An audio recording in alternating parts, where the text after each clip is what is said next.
اعوذ باللہ من الشیطان الرجیم بسم اللہ الرحمن الرحیم الف لام میم ذالک الکتاب لا ریب فیہ ھدی للمتقین صدق اللہ العظیم۔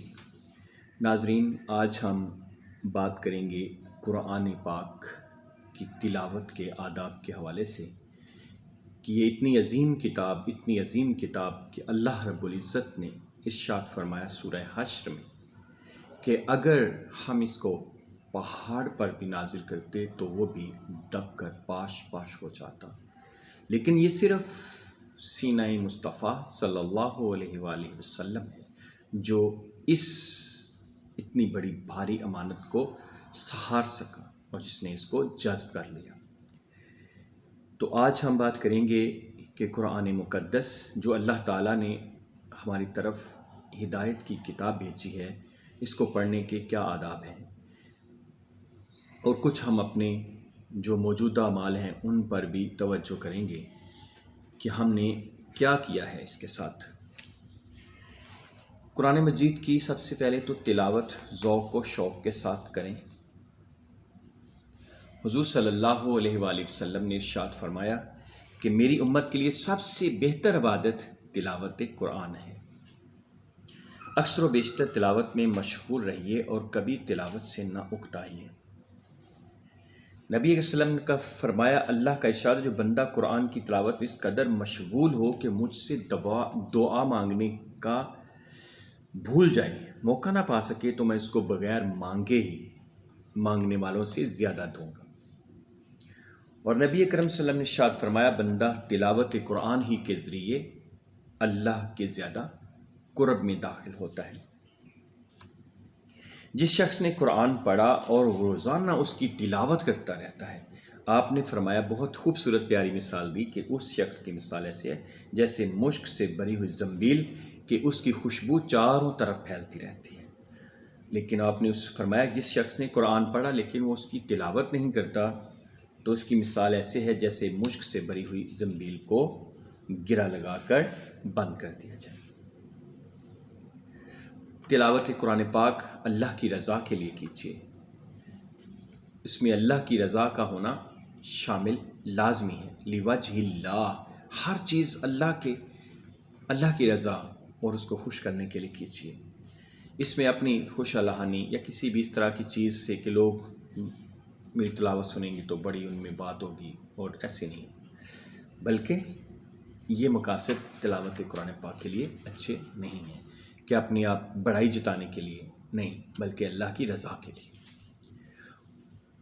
تلاوت سے پہلے طہارت اور نظافت کا پورا اہتمام کیجیے۔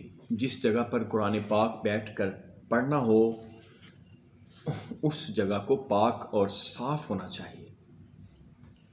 پھر تلاوت کے لیے قبلہ رخ دو زانو ہو کر بیٹھیے اور گردن جھکا کر انتہائی توجہ اور یکسوئی دل کے ساتھ اور سلیقے سے تلاوت کیجیے، اور اس کو تلاوت اس طرح کیجیے کہ جیسے حضور صلی اللہ علیہ وسلم نے فرمایا کہ قرآن پاک غم کی کیفیت میں نازل ہوا۔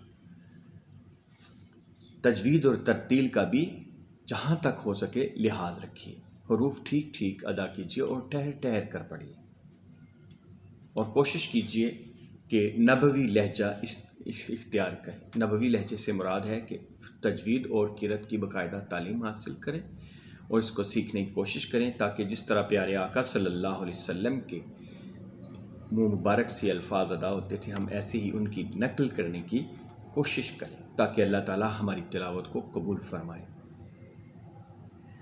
آپ ہمیشہ قرآن پاک کو ٹھہراؤ سے خوش الحانی کے ساتھ پڑھا کرتے تھے۔ آپ نے فرمایا اسی طرح قرآن پڑھو اور ہر آیت کے صلہ میں ایک درجہ بلند ہوتے جاؤ گے اگر تم اس کو اچھے طریقے سے ٹھہر ٹھہر کر اور خوبصورت طریقے سے پڑھو گے۔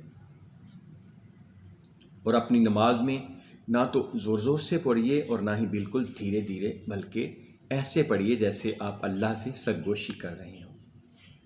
یوں تو جب بھی موقع ملے تلاوت کیجیے، لیکن سحر کے وقت تہجد کی نماز میں قرآن پڑھنے کی کیا ہی بات ہے۔ اس وقت اللہ تعالیٰ سورہ مزمل میں ارشاد فرماتا ہے کہ جو بات دل سے نکلتی ہے وہ سیدھی اللہ رب العزت تک جاتی ہے، اس کا اثر بہت ہوتا ہے۔ اللہ اکبر۔ اور آپ نے فرمایا کہ 3 دن سے پہلے قرآن پاک کو ختم قرآن پاک کرنے کی کوشش نہ کریں، کیونکہ اس طرح آپ قرآن کو قطعاً سمجھ کر نہیں ادا کریں گے۔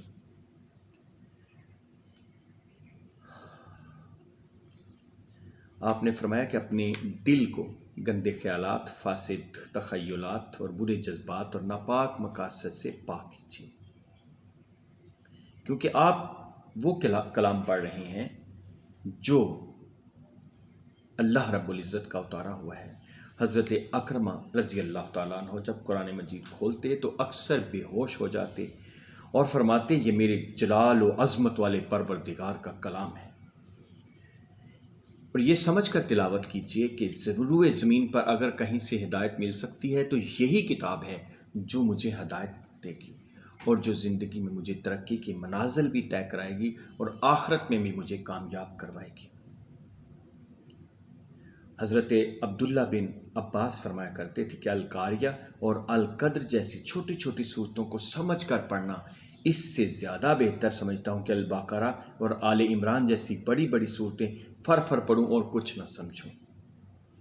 نبی اکرم صلی اللہ علیہ وسلم ایک مرتبہ ساری رات ایک ہی آیت کی تلاوت کرتے رہے۔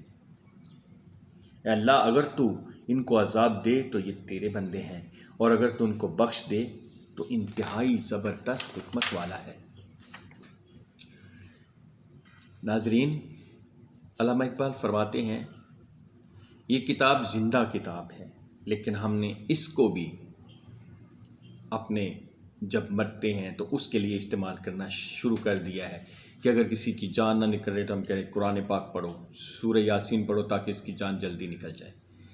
ارے بھائی، یہ سب چیزیں ایک طرف، لیکن اصل میں یہ کتاب آپ جو زندہ لوگ ہیں سامنے ان کے لیے ہے۔ زندہ کون ہے؟ آپ میرے سامنے بات سن رہے ہیں، آپ زندہ ہیں، تو قرآن بھی زندہ کتاب ہے۔ اب اگر قرآن پاک کو آپ غلاف میں لپیٹ کر اوپر رکھا ہوا ہے اور اس پہ ذرا بھی توجہ نہیں دے رہے، صرف بڑا خوبصورت لباس اور خوبصورت غلاف چڑھا کے اس کو رکھا ہوا ہے، لیکن اس کا حق نہیں ادا کر رہے، تو کوئی فائدہ نہیں ہے، بلکہ وہ قرآن حضور صلی اللہ علیہ وسلم نے فرمایا کہ ان لوگوں کو بد دعا دیتا ہے جو اس کو کھول کر پڑھتے نہیں ہیں۔ قرآن آئینے کی طرح آپ کا ہر داغ اور ہر دھبا آپ کے سامنے نمایاں پیش کر دے گا اگر آپ اس کو پورا اس میں ڈوب کر پڑھیں گے۔ قرآن پاک کی آیت کا اثر لینے کی بھی کوشش کیجیے۔ جب رحمت، مغفرت اور جنت کی لازوال نعمتوں کے تذکرے پڑھیں تو خوشی اور مسرت سے جھوم اٹھیں، اور جب اللہ کے غیظ و غضب اور عذاب جہنم کی ہولناکیاں پڑھیں تو بدن کانپنے لگے، آنکھیں بے اختیار بہہ پڑیں اور دل توبہ و ندامت کی کیفیت سے رونے لگے۔ جب مومنین اور صالحین کی کامرانیوں کا حال پڑے تو چہرہ دمکنے لگے، اور جب قوموں کی تباہی کا حال پڑے تو ہم سے نڈھال نظر آئیں۔ وعید اور ڈراوے کی آیت پڑھ کر کانپ اٹھیں، اور بشارت کی آیت پڑھ کر روح شکر کی جذبات سے سرشار ہو جائے۔ اور تلاوت قرآن کے بعد دعا کیجیے۔